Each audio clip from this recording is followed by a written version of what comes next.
माया ले ले माया दे दे मोर मायारू मैना वो, माया ले ले माया दे दे मोर मायारू दवना वो।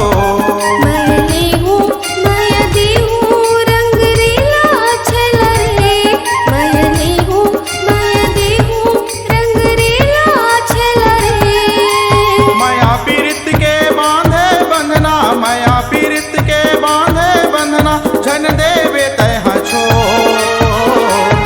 माया ले हूँ माया दे हूँ रंग रेला छला रे, माया ले हूँ माया दे हूँ रंग रेला छला रे।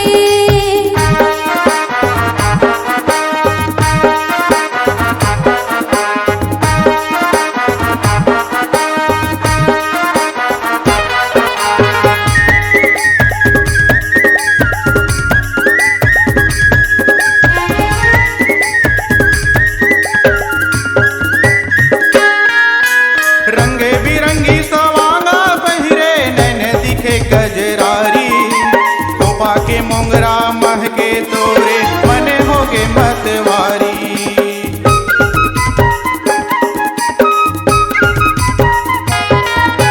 रंगे बिरंगी सवांगा पहिरे नैने दिखे गजरारी, कोपा के मोंगरा महके तोरे मने होगे मतवारी। कोपा के मोंगरा महके तोरे मने होगे मतवारी। हाथे में चूरी खन के कंगना, हाथे में चूरी खन के कंगना, बैरी करे बैरी सो।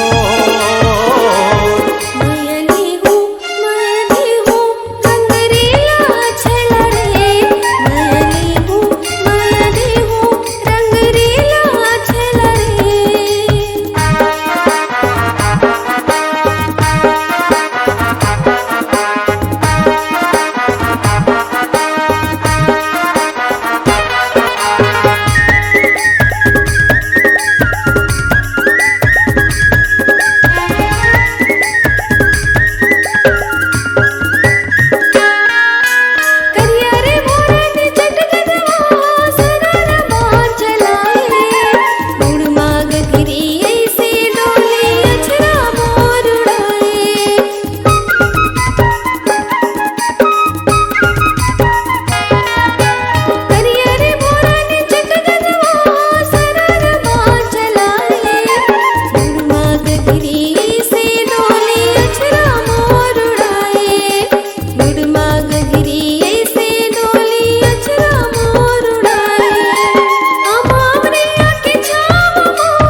यदि आप चाहते हैं अपनी आवाज को मधुर बनाना, गीतों को साजों से सजाना, के कैसेट रायपुर के माध्यम से जन जन तक पहुंचाना, तो देर किस बात की। चले आइए स्वर दर्पण multi track digital recording studio, Patan, जिला दुर्ग, और मोबाइल नंबर है 7389407518।